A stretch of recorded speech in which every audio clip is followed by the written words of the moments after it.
UPN Narrator News has partnered with Adidas to bring you custom clothing for all occasions. The material is amazing and they have fits for all body sizes. A system that categorized women as disposable.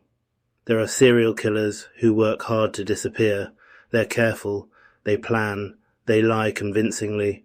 They build a mask with a mortgage and a marriage and a steady job, so the neighbors can say, "He seemed so normal," like that's a defense against hell.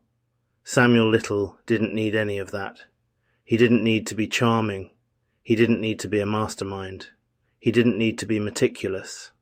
Because the world he lived in, the world his victims lived in, was already doing half the hiding for him. A person goes missing, and if they're the right kind of person, the public asks questions, the press lights up, and police departments suddenly remember how to coordinate.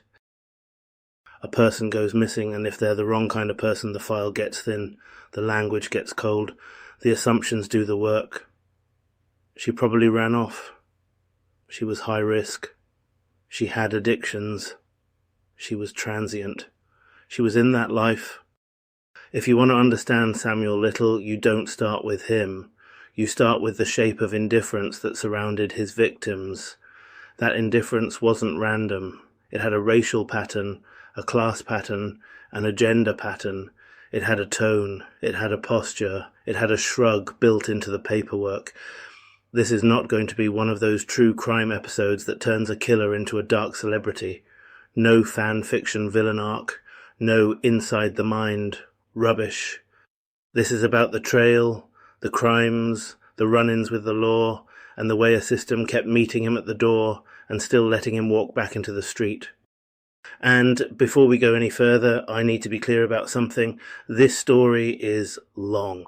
It spans decades. It crosses state lines. It involves women whose names were not always properly recorded, women whose deaths were dismissed, misclassified, and minimized.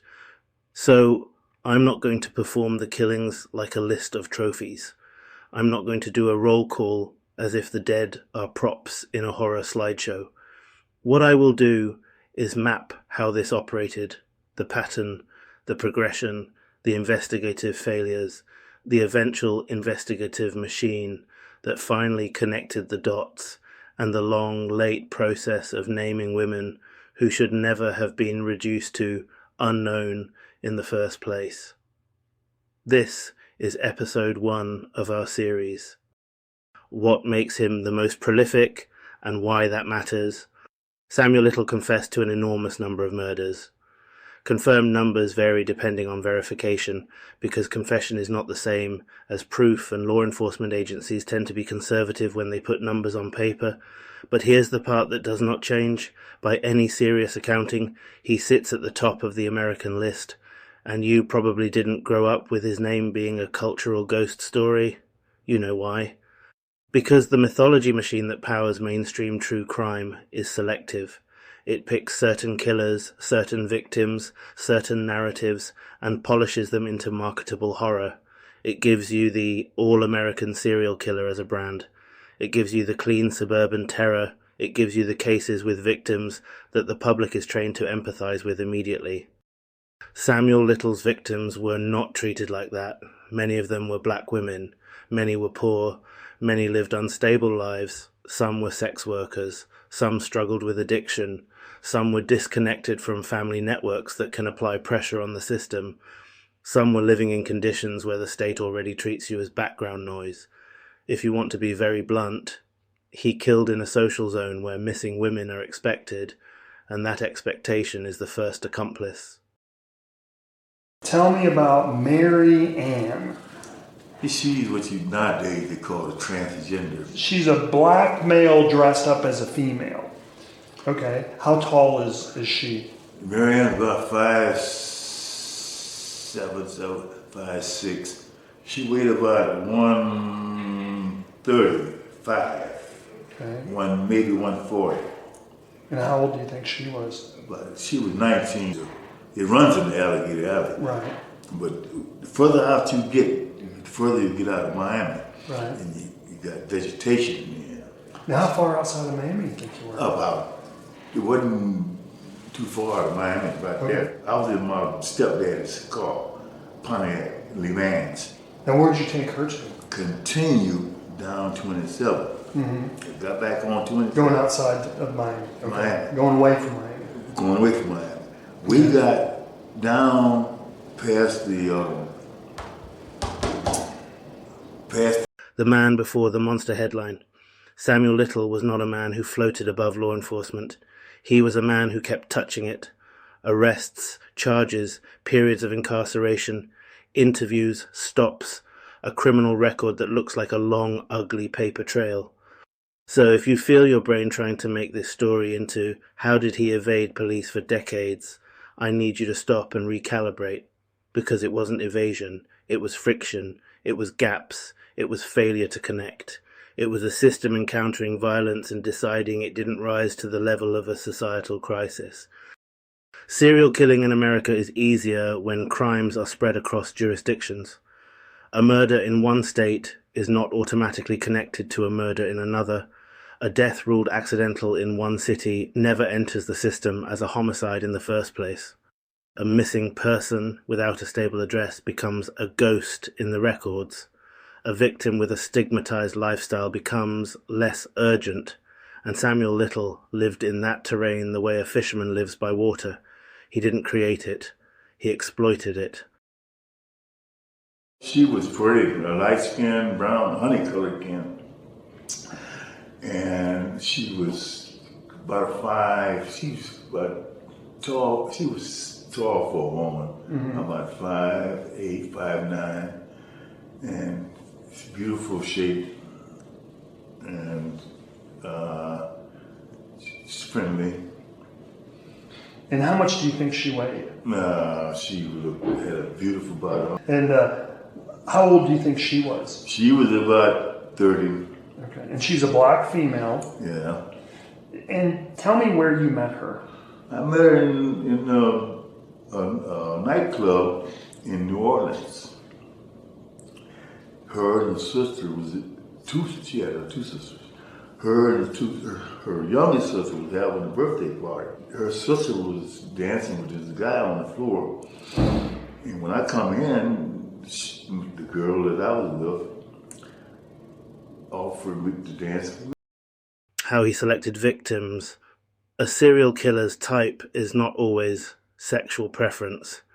Sometimes it's logistics, sometimes it's vulnerability, sometimes it's social invisibility. Samuel Little selected women who were alone, women who could be approached without raising alarms, women who could disappear with minimal institutional response. If a woman is estranged from family, her absence may not be noticed quickly.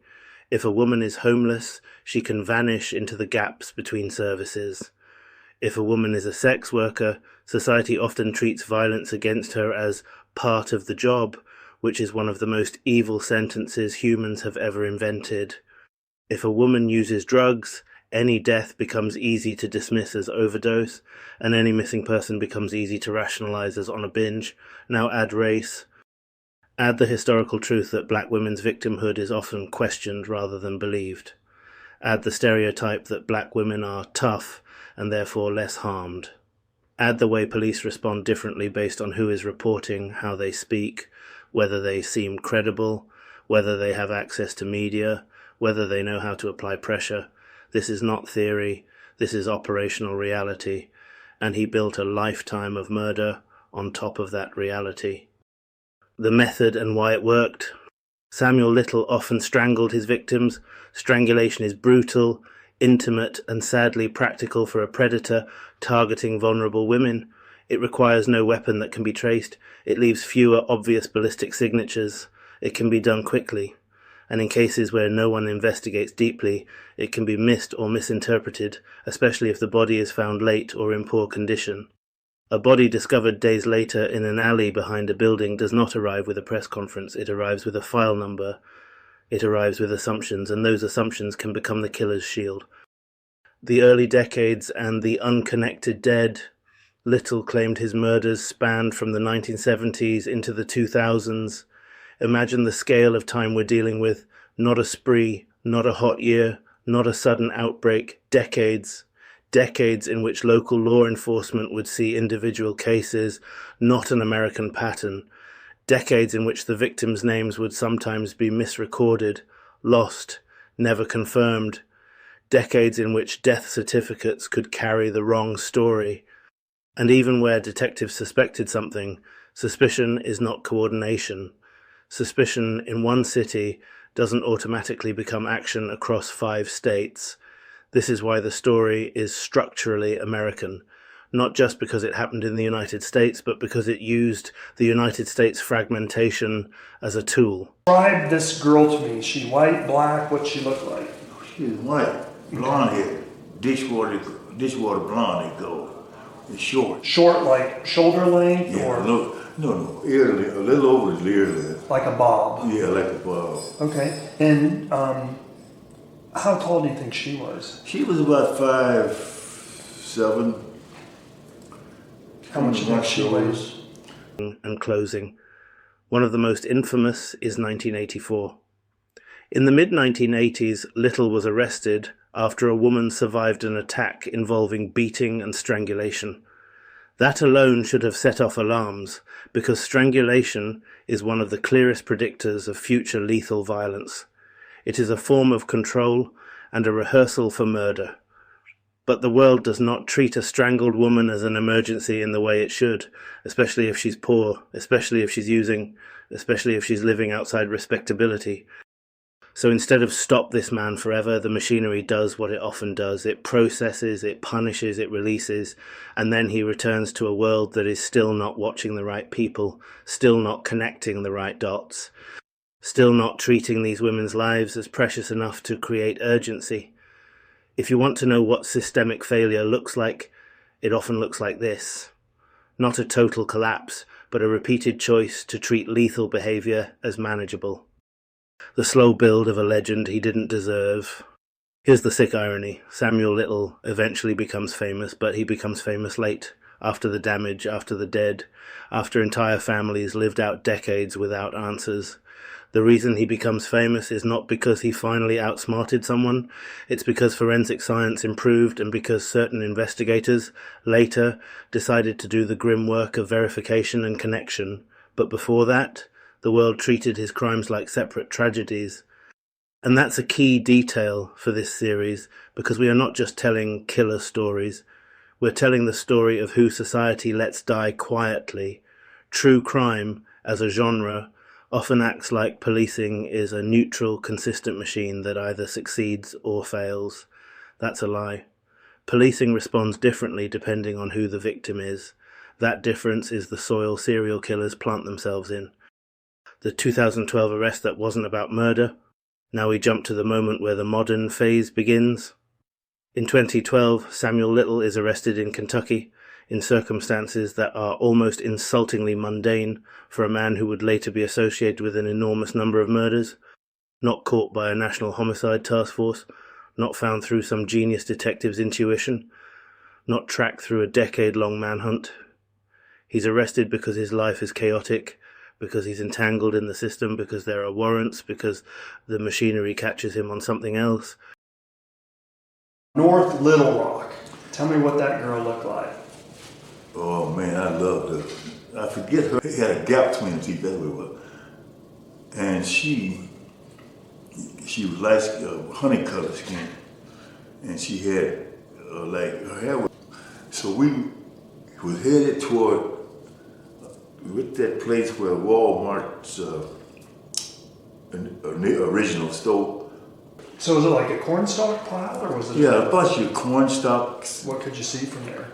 I could see the highway, and in the woods is that way. But it's right outside of Little Rock. I was about 10 miles from it. From North Little Rock, you think 10 miles? Yeah, it was about 10 miles. Okay. And this is important because it breaks the myth that society was hunting him. Society wasn't hunting him. Society was stumbling into him. He ends up back in California custody, and that custody becomes the container that finally allows investigators to use modern tools on old crimes. DNA and the door to the past. Once he is in custody, investigators begin testing DNA against unsolved cases. This is one of the most important shifts in true crime history. DNA turned cold cases from dead ends into maybe. It didn't solve everything, because not every case has preserved evidence, and not every department stored evidence properly, and not every body yields usable samples. But when DNA does connect, it is devastating. It collapses denial. And in this case, DNA connected him to murders in Los Angeles from the late 1980s. 3 victims, each a person with a life and a name, became the forensic bridge into everything else. And this is the part where the walls start talking, because once you can prove someone killed before, you're no longer looking at a one-off, you're looking at a pattern, you're looking at a history, and you begin asking the question that law enforcement should have been asking decades earlier: where else has this man been? Conviction and the illusion of closure. By 2014, he is convicted in Los Angeles for murders tied to him through DNA, and he receives life sentences. Most stories would end there. But that would be the wrong ending, because the conviction wasn't the conclusion. It was the opening of a larger file, a file that was basically the size of a country. Because this is the moment where investigators begin to suspect that they're not dealing with a triple murderer, they're dealing with something else, something that makes the human brain resist, because the scale is too big. Confessions begin, and the story grows teeth. After his conviction, Little begins confessing. At first, when a serial offender confesses to dozens of murders, you have to hold skepticism. Prison is a performance stage. Some offenders confess to inflate their legend, some claim murders they didn't commit because attention is the only currency left to them. But Little did something that forced investigators to pay attention. He gave details that could be checked. He talked about locations, he talked about victim appearances, he talked about circumstances that lined up with real cases. Las Vegas. Describe the Las Vegas victim. That was in '93. Okay. I bought a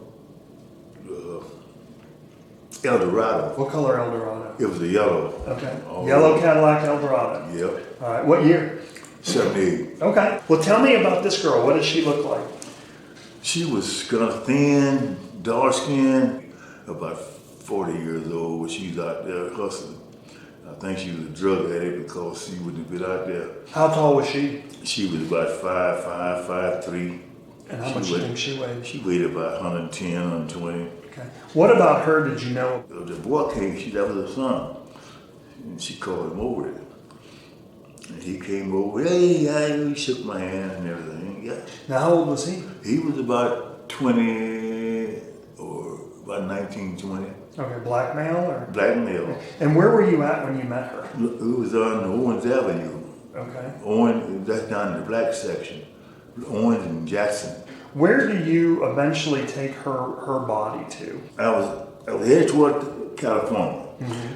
So as I drove out of Las Vegas, I seen a motel and a road leading up to the motel. And there's a lot of bushes and brushes beside the road before you got to that motel. That's where I pulled up her body out and rolled it down there. And I heard a secondary roll of noise. That meant she was still rolling. So you basically roll her into a pretty big ditch that's got a bunch of... Well, it wasn't a ditch, it was a slope. Okay. That didn't look like a slope because the vegetation had grown up out of the slope and looked like you would think that the road would just be flat. Mm-hmm. But actually the road was going down, a slope like. And that's why she rolled. So this is a slope right off the road? Yeah. Okay. And tell me about how far do you think you were outside of Las Vegas? The road I was on was going towards Searchlight. Mm-hmm. So whatever the name of that road is, that's the road I was on. How far outside of Las Vegas do you think you were? Were you in Las Vegas? I was still in Las Vegas, yeah. Okay. But I was on the very outskirts. All right. The very outskirts. And most chillingly, he drew portraits, faces, hair, expressions, the kind of details that turn a generic unknown victim into someone a family might recognize. That's the moment where the investigation becomes both bureaucratic and deeply human, because now the work is not just prove he did it. The work becomes identify them, name them, return them to their families, correct the record, admit that the system lost them. The investigative machine forms. Here's where the story stops being about one city and becomes about the structure of American law enforcement. When a killer's crimes cross multiple states and decades, a single department cannot do the work alone. You need coordination. You need pattern analysis. You need someone whose job is literally to connect crimes that would otherwise remain isolated. This is where national programs and multi-agency cooperation become crucial. And this is where the story reveals another truth. The system has the capacity to do this kind of work, but it often activates that capacity late and often only after a body count reaches a level so obscene that denial becomes impossible. That's the bitter lesson. The system can coordinate, it just doesn't always choose to. What this episode is going to do next. In the next section, we go deeper into three things: a fuller chronological spine, his movements, major clusters, and how the murders span states and decades without becoming one case. The confession verification process, how investigators actually match a confession to a real unsolved murder, and why so many cases stayed cold. The cultural engine, how racism and class contempt functioned as operational cover, and why this case is a national indictment, not a one bad man story. Because Samuel Little wasn't a shadow. He was a man walking through a world that didn't look directly at the right victims. And if you understand that, you understand the real threat, not serial killers like they're a supernatural species, but systems that quietly decide who gets to be protected. America's favorite blind spot and the bureaucracy of forgetting. If Section 1 was the doorway, Section 2 is the corridor where the lights flicker and you realize the building is bigger than you thought. Because once Samuel Little starts confessing, the story stops being a serial killer case and becomes something nastier, a national inventory of missing care. And this is where a lot of true crime goes wrong. It gets seduced by scale. It turns into a countdown, a scorecard, a grim trivia contest where victims become numbers and the killer becomes the star. We're not doing that. But we are going to map what happened, how long it went on, and how law enforcement finally built a machine big enough to drag decades of death back into the light. The crime spine, the only way to hold 35 years in one hand. When you've got crime spanning from the 1970s through the 2000s, you cannot narrate it like a normal case, because a normal case has one city, one set of detectives, one timeline, one jurisdiction. Samuel Little's story is the opposite. It's scattered like someone tore up the map and called it a plan, so the best way to hold it is a spine, not a list. Here's the spine we're walking. A long early period of violence and drifting, with murders that were never connected across states. Multiple points of police contact that did not lead to long-term containment. A late-stage arrest that puts him back into a jurisdiction with cold cases and preserved evidence. DNA that ties him to specific murders, creating a proven foundation. A life sentence that should end the story, but instead begins a confession cascade. A verification effort across jurisdictions involving specialized analysis and interagency cooperation. A public identification push because many victims were never properly identified in the first place. A death in custody, with the investigative work continuing after he's gone. That's the shape. Now we fill it in. Why multi-state serial killing is easier than people think. There's a misconception that serial killers are masterminds because they don't get caught. Sometimes they are clever, but often they're not. Often the real cleverness is simply existing in a system that isn't designed to coordinate quickly across borders, especially for victims who don't generate public pressure. Here's the American truth that serial killers exploit. A murder in one state is not automatically a murder in another state's consciousness. If you kill someone in California and then you go to Texas and kill someone else, you don't just cross geography. You cross databases, cultures, priorities, budgets, and institutional memory. And if your victims are marginalized women, you cross something even worse. a social threshold where the public does not demand answers. Serial killers don't need invisibility cloaks. They just need the right category labels. Unidentified, unknown, accidental, overdose, high risk. Those words can make a homicide vanish in plain sight. The victim category that gets handled instead of protected. A huge portion of the women Little killed were living lives that society treats like moral failure rather than human vulnerability. And this is where I want you to notice something about language. When people say sex worker, a lot of institutions hear complication. When people say drug user, a lot of institutions hear unreliable. When people say homeless, a lot of institutions hear hard to track.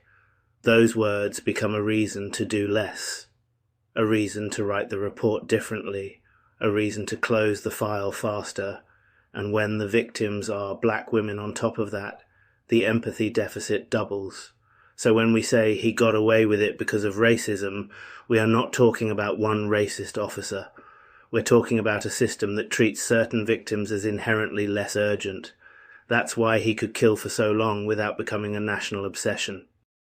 The mythology problem, why you didn't hear his name like Bundy. Let's be honest, America loves a serial killer narrative when it flatters the audience. Bundy becomes the charming sociopath. Dahmer becomes the weird loner.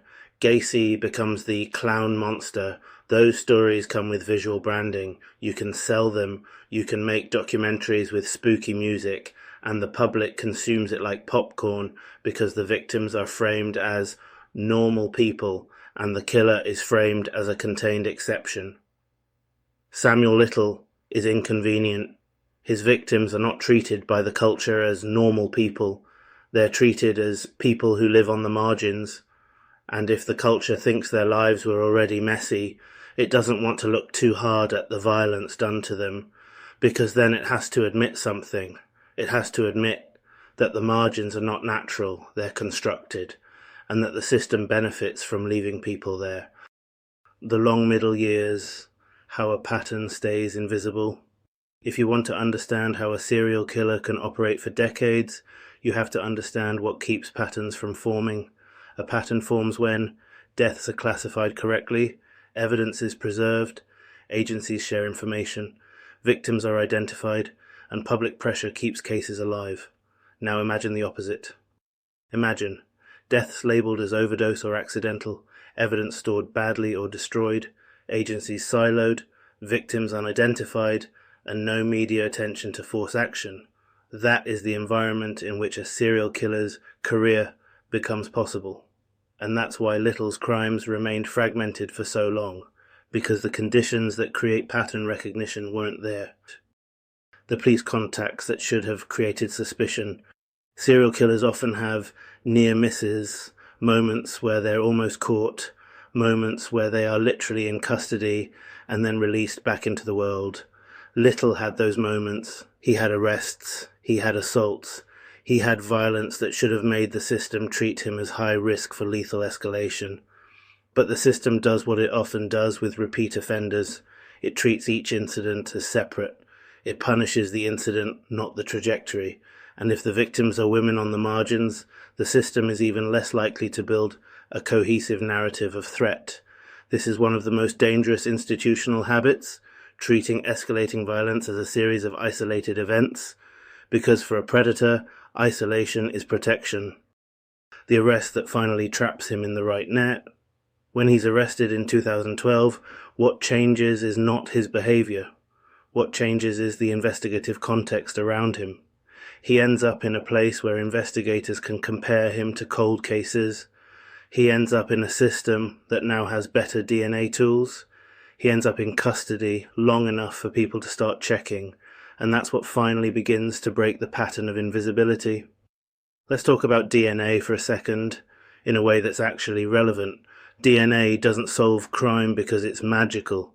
DNA solves crime because it removes the ability to pretend you're unsure. It turns maybe into yes, with a force that courts and institutions respect. For decades, some of these cases existed in a fog of could be anything. Once DNA ties him to murders, the fog clears, and once the fog clears, the question expands, how many more? The Los Angeles murders that become the foundation. Investigators connect him to murders in Los Angeles from the late 1980s. Those convictions matter not just because they put him away, but because they give law enforcement something it desperately needs when a man starts confessing to dozens of murders, a confirmed baseline. When someone confesses to 93 murders, you cannot treat that as automatically true. But when you have confirmed murders tied by DNA, you have a foundation from which to evaluate further claims. It becomes, he has done this before, he can do this again, he has probably done this elsewhere. And now his confessions have weight. That doesn't make him trustworthy, it makes him usable. The confession phenomenon, why a man tells on himself. A lot of people assume confessions come from guilt. Sometimes they do, but often, with serial offenders, confessions come from something else, a desire for control, a desire to be the narrator, a desire to reshape the story one last time. In prison, an offender loses almost everything: movement, status, freedom, identity. Confession becomes a way to regain power. It becomes a way to say, you thought you caught me, you only caught the edge of me. And that's why investigators have to handle confessions carefully, because a serial offender can mix truth with fiction. He can claim murders he didn't commit, he can distort details, he can lead investigators on wild chases. But Little did something that made his confessions hard to dismiss. He provided details that matched real cases, and he could describe victims and circumstances in a way that suggested knowledge beyond public information. The portraits, a grotesque tool that helped name the dead. This is one of the most chilling elements of the Little case. He drew women's faces from memory. Imagine the psychology of that for a second. A man who killed women, who strangled them, who discarded them, who left them unnamed, now sits in custody, drawing their faces like he's doing the world a favor. It's grotesque. But those portraits became part of the identification process. Because when a victim is unidentified, you're not just trying to solve a murder, you're trying to solve an absence. A portrait can trigger recognition in a family member, a hairstyle, a facial structure, a memory, and slowly the anonymous dead become named again. This is what late justice looks like, families seeing a sketch on the internet and realizing the system never had to be this blind. How a confession becomes a case, the verification grind. Here's what the verification process actually looks like, without any Hollywood gloss. When Little confesses, investigators have to determine, is there a known homicide or unidentified death that matches this confession? And matching is not just, there was a dead woman. Matching requires multiple points: location details that align with where a body was found, time frame that matches disappearance or discovery, victim description that aligns with known or probable characteristics, method details that align with forensic findings, circumstances of contact that align with the victim's known life, independent corroboration from documents, witnesses, or evidence. If there's physical evidence preserved, DNA can be used. If there isn't, the match becomes more dependent on corroboration and specificity. And this is where the true horror of older cases shows itself. Sometimes the evidence is gone. Sometimes the records are incomplete. Sometimes the victim was never properly identified. Sometimes the autopsy was limited. Sometimes the death was misclassified and therefore never investigated as murder. That's why so many of these cases remained unsolved for decades, not because the killer was a phantom, but because the institutional grip on the victims was weak. The national coordination problem and why specialized programs matter. At this point, the investigation becomes too big for a single department. You have confessions spanning multiple states. You have decades-old cases. You have jurisdictions that may not have talked to each other in years. You have departments with different priorities and different willingness to reopen old files. This is where specialized coordination becomes necessary. There are programs designed to connect violent crimes across jurisdictions, to spot patterns that local agencies might miss, to provide an analytical center of gravity. Without that kind of structure, confessions like Little's become noise, and that's the terrifying part. The system needed a specialized machine to do what basic empathy should have demanded much earlier. The Texas Ranger interviews, the strategy of keeping him talking. A key part of this case is the interviewing process. Interviewing a serial offender is not like interrogating someone for a burglary. You're not just trying to get yes or no. You're trying to extract usable details over time while managing manipulation, ego, and lies. You have to keep them talking. You have to nudge them into specificity. You have to ask the same thing in different ways. You have to test memory claims against known facts without letting them know what you know, because the moment you feed them details, you contaminate the confession. This is psychological labor, it's patience, it's method, it's also a strange form of negotiation. The offender wants attention and control, and investigators want details. This is one of the reasons the Little case expands so dramatically in the late 2010s, because the interviews become a pipeline, and that pipeline feeds a verification machine. The FBI goes public, an admission disguised as outreach. When law enforcement begins releasing information publicly, including portraits and case details, they're doing two things at once. They're asking for help, yes, but they're also admitting the scale of what was missed. They're admitting that they have victims whose names were never properly captured by the system. They're admitting that the public might recognize what the institutions couldn't resolve internally. It's a rare moment where the boundary between police work and community memory becomes visible. And it raises a question that should haunt anyone who cares about justice. Why did it take this long for the system to treat these victims as worth naming? Why this story is not one bad man, but a pattern of permission. At this point, you may be tempted to keep returning to Little as the central horror, but the central horror is not a single offender. The central horror is that the conditions that enabled him still exist.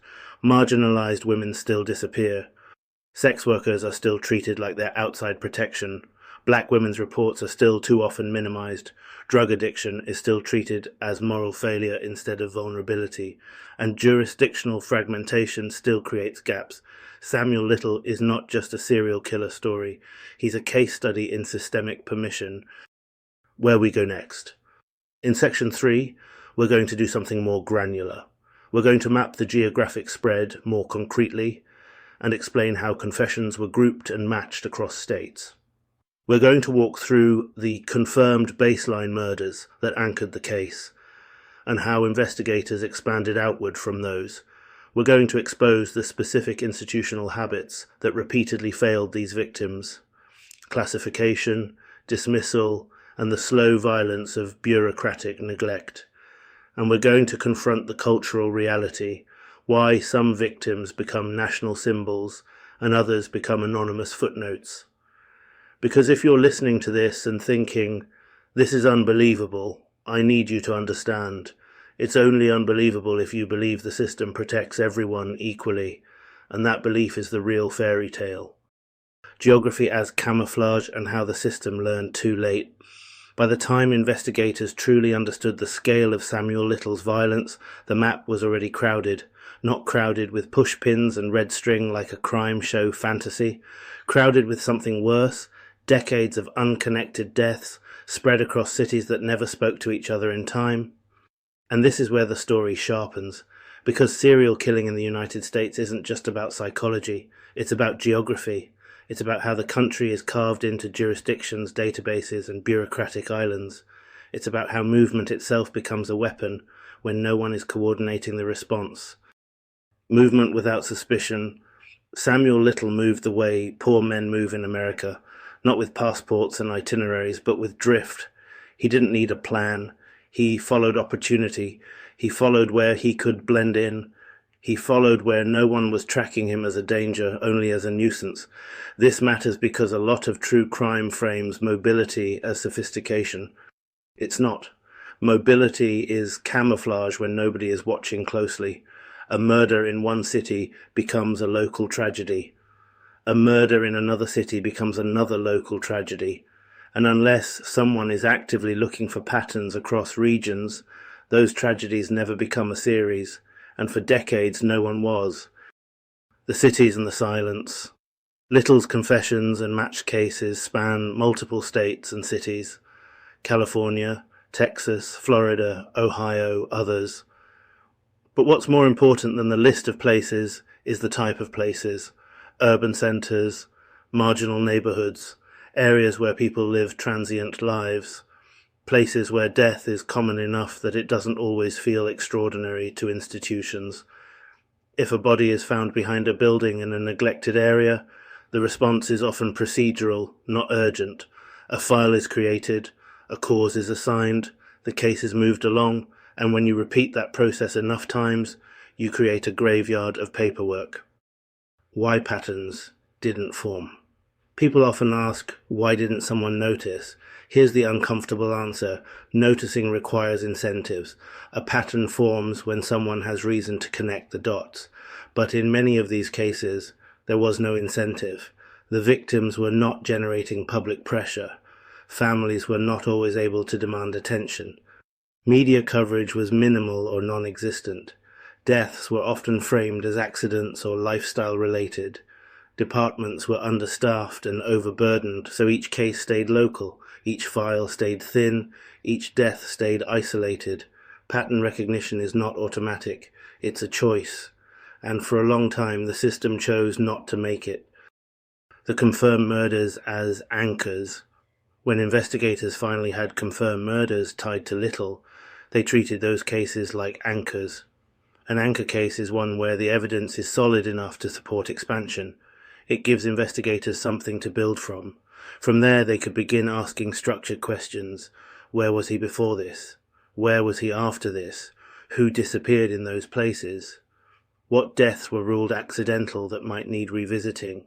This is slow work. It's not glamorous. It involves digging through old files, some of them handwritten, some incomplete, some missing critical information. And it's emotionally draining, because every reopened case is a reminder that someone didn't get justice when it mattered. Clusters, not sprees. One of the biggest mistakes in how people imagine serial killers is the idea of a spree. Spree implies frenzy, a burst, a short window. Samuel Little's killings didn't work like that. They came in clusters, periods where he was active in one area, then periods of movement, then another cluster somewhere else. This matters because clusters can look like coincidence if you don't zoom out far enough. 3 women dead in one city over a year might not raise alarms if each death is classified differently, especially if the victims don't share obvious surface-level similarities beyond being poor or marginalized. But when you zoom out to decades and states, those clusters line up. The problem is that zooming out requires infrastructure that didn't exist or wasn't deployed when it needed to be. The misclassification problem. One of the most damaging elements of this case is how often deaths were misclassified. A strangulation victim who uses drugs might be ruled an overdose. A body found in a neglected area might be ruled undetermined. A woman with no fixed address might not even be entered into missing persons databases correctly. Once a death is misclassified, it exits the homicide stream. That means no homicide detectives assigned, no deep follow-up, no cross-checking with similar cases. Misclassification doesn't just delay justice, it erases the possibility of pattern recognition. And when misclassification disproportionately affects certain groups, it creates a racialized blind spot. The cost of being unknown. Many of Little's victims were unidentified for long periods of time. An unidentified victim is more than a missing name. It's a missing social network. Without a name, there's no family pushing, no history to consult, no community to apply pressure, no one to say, this doesn't make sense. Unidentified deaths are quieter, easier to archive, easier to forget. And that silence is dangerous, because a killer doesn't need to outrun police if police don't know who they're looking for. The verification nightmare. When Little began confessing, investigators faced a nightmare scenario. Dozens of confessions, multiple states, old cases, inconsistent records, missing evidence. Each confession had to be evaluated individually. Investigators had to determine whether the details matched a known case and whether those details were specific enough to indicate real involvement rather than fabrication. This is painstaking work, it's not dramatic, it doesn't resolve neatly, and it forces investigators to confront the limits of certainty. Some confessions could never be confirmed, not because they were false, but because the system no longer had the tools to verify them. That's a devastating admission. It means the system lost the ability to know the truth about certain deaths forever. When the public becomes part of the investigation, at a certain point, investigators realized they couldn't do this alone, so they did something unusual. They asked the public to help identify victims. Portraits were released, details were shared, locations were described. This wasn't just outreach, it was a last resort. Because when institutions ask the public to help name the dead, it means institutional memory has failed. It means families, friends, and communities were always closer to the truth than the system admitted. And that's another pattern in this case. The people most affected by these murders were also the people least listened to when it mattered. The emotional violence of recognition. Imagine recognizing someone you loved in a sketch shared online. Decades after they disappeared, decades after you were told there was nothing to be done, decades after the system closed the file, that recognition is not closure, it's rupture.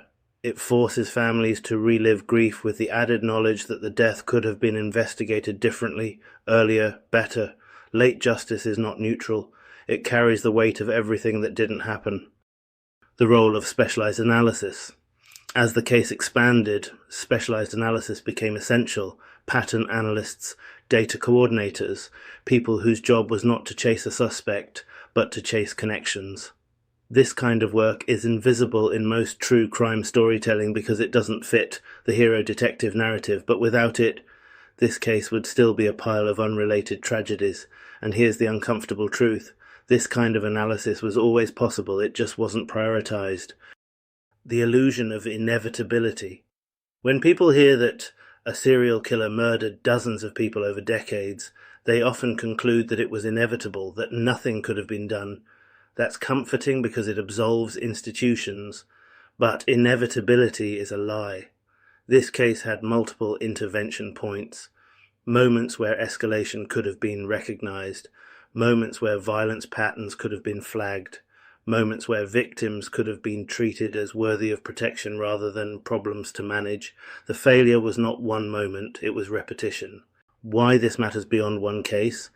Samuel Little is not an anomaly. He is an extreme example of a common failure mode. Any system that deprioritizes certain lives creates an opening for predators. Any system that treats vulnerability as inconvenience rather than danger creates repeat victims.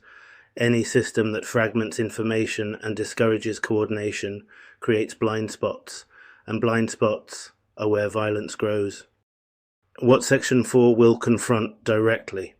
In the final section of this episode, we're going to do 3 things without flinching. We're going to examine how racism, misogyny, and class contempt functioned not as background noise, but as operational cover. We're going to dismantle the myths that protect institutions from accountability in cases like this. And we're going to ask the question true crime rarely asks: what would prevention actually look like if these victims had been treated as fully human?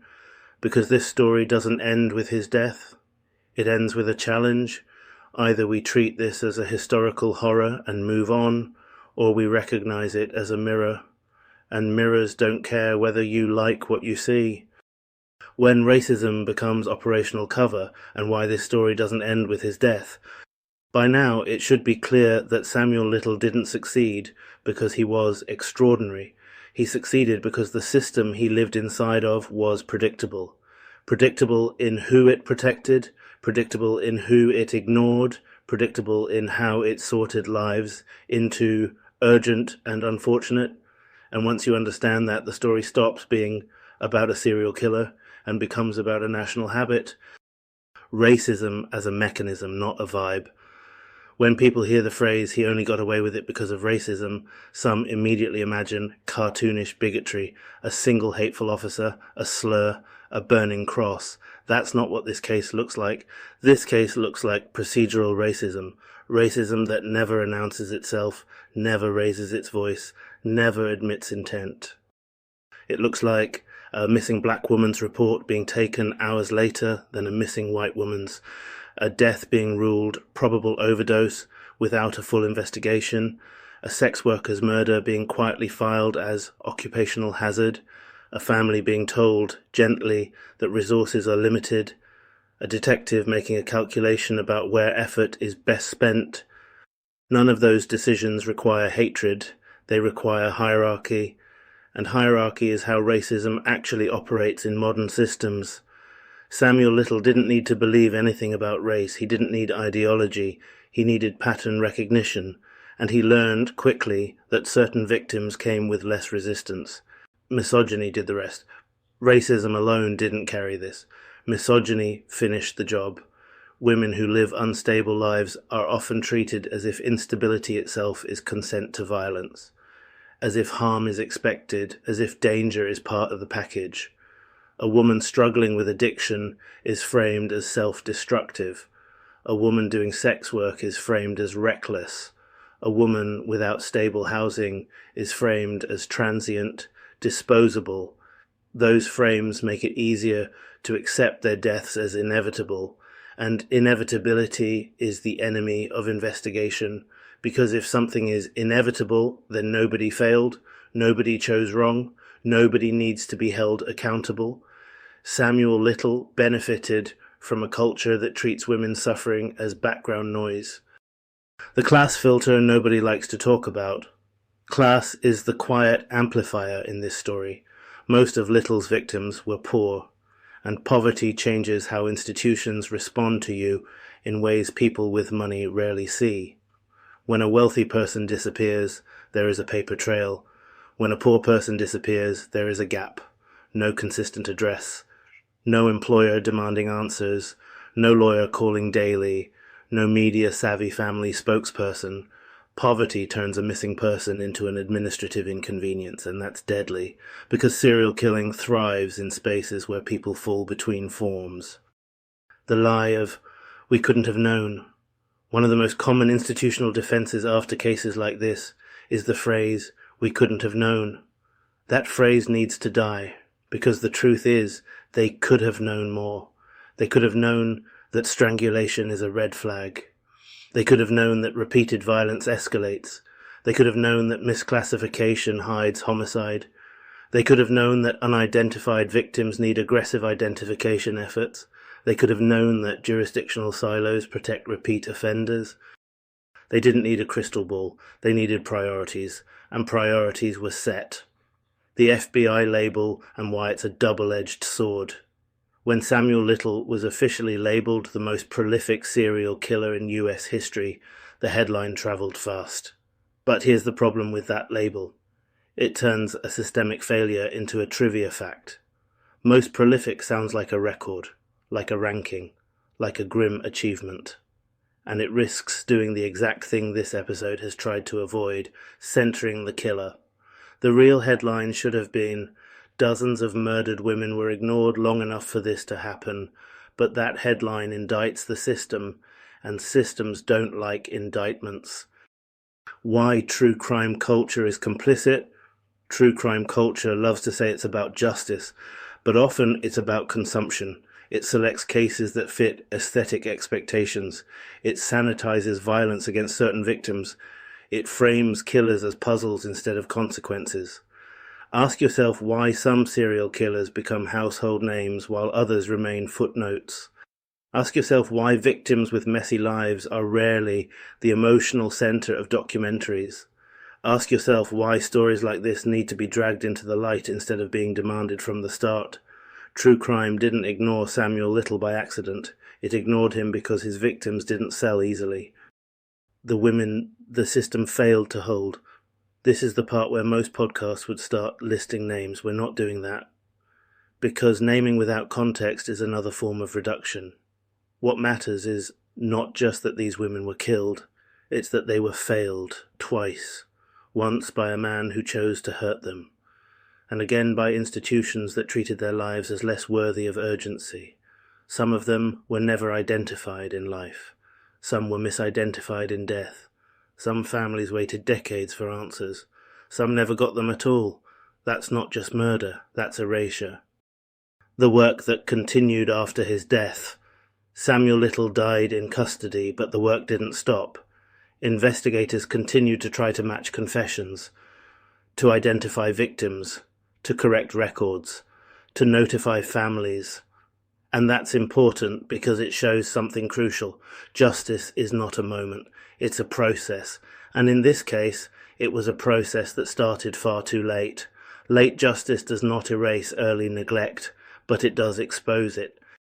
They didn't need a crystal ball, they needed priorities, and priorities were set. The FBI label and why it's a double-edged sword. When Samuel Little was officially labeled the most prolific serial killer in US history, the headline traveled fast. But here's the problem with that label. It turns a systemic failure into a trivia fact. Most prolific sounds like a record, like a ranking, like a grim achievement.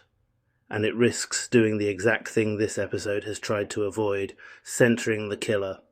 The real headline should have been, dozens of murdered women were ignored long enough for this to happen, but that headline indicts the system, and systems don't like indictments. What prevention would actually look like? If we're serious about preventing cases like this, the answer is not more fear or better profiling, it's structural change. It's treating strangulation as an automatic escalation risk. It's refusing to misclassify suspicious deaths. It's aggressively identifying unidentified victims. It's coordinating across jurisdictions by default, not as a last resort. It's treating sex workers as people worthy of protection, not problems to manage. It's believing black women when they say someone is missing. Prevention looks boring, it looks bureaucratic, and that's exactly why it's rarely prioritized. The uncomfortable mirror. Samuel Little is not an outlier. He is an extreme example of a familiar equation. Marginalized victims plus fragmented systems plus cultural indifference trogs opportunity for predators. If you take nothing else from this episode, take this. Serial killers are not just born, they are enabled.